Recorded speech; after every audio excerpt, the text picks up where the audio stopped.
बारिश का मौसम चल रहा था। जंगल में कई दिनों से भारी वर्षा हो रही थी और पक्षियों को बहुत डर था कि उनका घोंसला टूट न जाए। कबूतर भैया, मुझे तो अपने घोंसले में बहुत डर लगता है, कहीं किसी दिन तेज बारिश में ये टूट न जाए। अरे तुम तो हो ही डरपोक, भला अपने घोंसले में डर कैसा? मैं तो शान से बारिश का नज़ारा देखता हूँ और जी करता है तो मैं नहा भी लेता हूँ। कालू, ज़्यादा मत नहाया कर, नहीं तो किसी दिन तेरे ऊपर बिजली गिर जाएगी। कबूतर की इस बात पर बाकी के पक्षी हंसने लगते हैं और कालू कौवा गुस्से में वहाँ से चला जाता है। चिड़िया बहन, ज़्यादा बारिश की वजह से मेरे घर का छत टपकने लगी है, इसलिए मैं घास फूस मरम्मत के लिए लाने जा रहा हूँ। आपको भी चलना है तो चले। कबूतर, मैं भी आपके साथ चलूँगा, क्योंकि कल से मेरे घर की छत टपक रही है।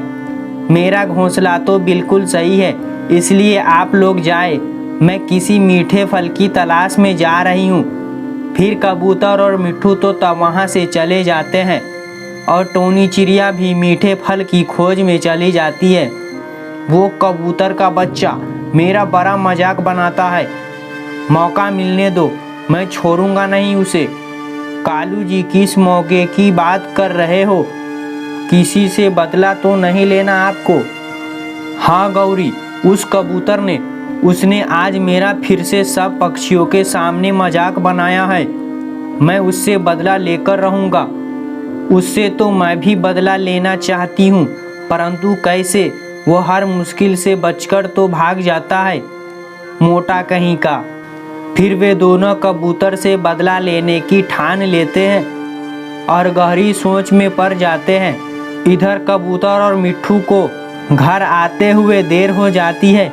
मिट्ठू तोते, जल्दी जल्दी अपने पंख चलाओ ताकि हम बारिश होने से पहले घर पहुंच जाए।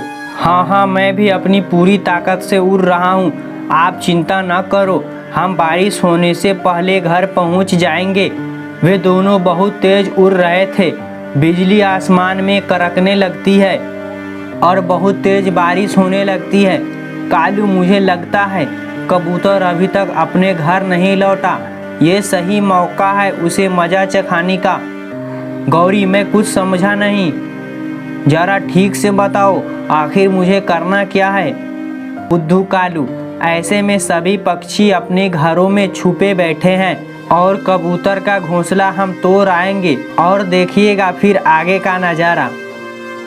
तुम ठीक कह रही हो, मैं कबूतर के आने से पहले उसके घोंसले को तहस नहस करके आता हूँ। बस तुम खिड़की से नज़र रखना, जैसे ही कबूतर दिखे तो मुझे तेज आवाज़ लगा देना। ये कहकर कालू कौवा कबूतर के घोंसले को तोड़ने चला जाता है और गौरी कौवी खिड़की से नज़र रखती है। कबूतर, इस बारिश में मुझसे और नहीं उड़ा जाता। तोते, हम कहीं नहीं रुक सकते, क्योंकि ऐसे में शिकारी चीलों का कड़ा पहरा होता है, तो हमें कैसे भी करके अपने जंगल जाना ही होगा। ऐसे हिम्मत जुटाकर कबूतर मिट्ठू तोते को अपने साथ ले जाता है और वे अपने जंगल पहुंच जाते हैं। इधर कालू कौवा कबूतर के घोंसले को पूरी तरह तोड़ चुका था। मुझ पर बहुत हंस रहा था। अब पता चलेगा जब भीगते हुए अपने घोंसले को टूटा हुआ देखेगा। फिर कालू कौवा हंसता हुआ अपने घोंसले में आ जाता है और दोनों खिड़की से छुपकर कबूतर का इंतज़ार करने लगते हैं। अरे बाप रे, ये मेरे घोंसले को क्या हो गया? ये तो पूरी तरह से टूट गया, अब मैं क्या करूं? देखा कालू आपने, कबूतर कैसे अपने घोंसले को देखकर रो रहा है। हाँ गौरी, बड़ा मज़ा आ रहा है कबूतर की ऐसी दशा को देखकर। अभी आता हूँ, कबूतर को एक बात कहनी है।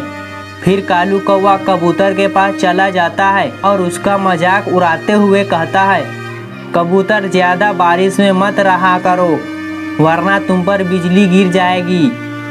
कालू कौवे, तुम्हें दिखाई नहीं देता, मेरा घोंसला बारिश में टूट गया, मैं कहीं का नहीं रहा। अरे ये तो मैंने देखा ही नहीं। अच्छा, अब मैं अपने घर जाता हूँ, मुझे इस बारिश में भीगने का कोई शौक नहीं है। ऐसा कहकर कालू कौवा अपने घोंसले में चला जाता है और कबूतर को बारिश में भीगता देख टोनी चिड़िया वहाँ पर आ जाती है। अरे कबूतर भैया, आपका घोंसला तो टूट गया है। आप मेरे साथ मेरे घोंसले में चले, वरना आपकी तबीयत बिगड़ जाएगी।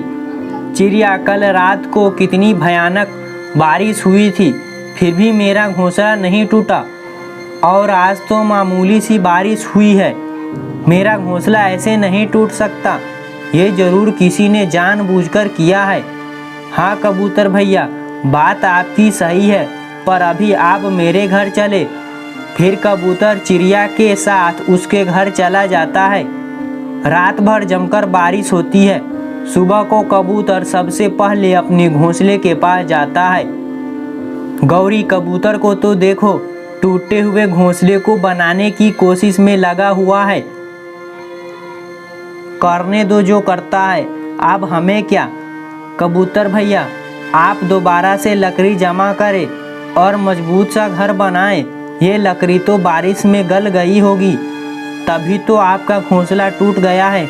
नहीं चिड़िया, ये लकड़ी मजबूत थी, पूरी तरह से नहीं गली।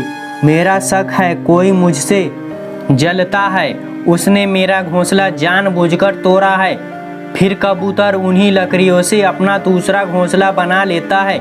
चिड़िया भी उसकी मदद करती है।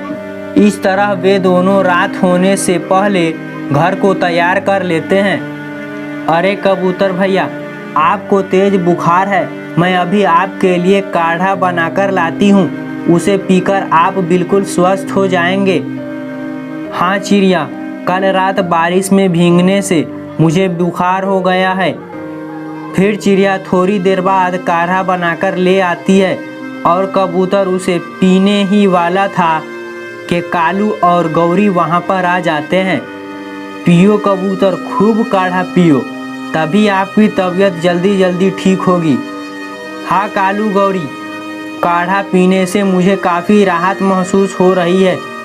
चिड़िया बहन, आपका बहुत बहुत धन्यवाद। अगर आप ये काढ़ा न लाती तो मैं पूरी रात बेचैन रहता। कबूतर, बारिश का मौसम है और तुमने घोंसला मजबूत लकड़ी से नहीं बनाया, कहीं ये फिर से न टूट जाए। नाना कालू, मेरा घोंसला तो पहले भी मजबूत था, न जाने वे कौन दुष्ट है जिसने मेरा घोंसला तोड़ दिया। एक बार हाथ आ जाए तो उसे छोड़ूंगा नहीं।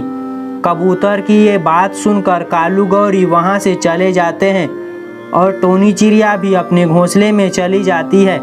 रात हो गई थी और बारिश तूफान आने शुरू हो जाते हैं। कालू, हमारा घोंसला तो हिल रहा है, कहीं टूट न जाए। गौरी, ऐसे तो सभी के घोंसले हिलते हैं, तुम सो जाओ, हमारे घोंसले को कुछ नहीं होगा। यह बोलकर कालू कौवा सो जाता है। गौरी कौवी भी डरते डरते सो जाती है। तभी बड़ा तूफान आता है और उसका घोंसला टूट जाता है और वे दोनों दब जाते हैं और मदद की गुहार लगाने लगते हैं। बचाओ बचाओ, कोई हमें बचा लो, हम यहाँ दब गए हैं, कोई हमारी आवाज़ सुनो वरना हम मर जाएंगे। सारे पक्षी अपने अपने घोंसले में चैन से सो रहे थे और बारिश भी तेज हो रही थी। ऐसे में कोई भी उनकी आवाज़ नहीं सुन पा रहा था।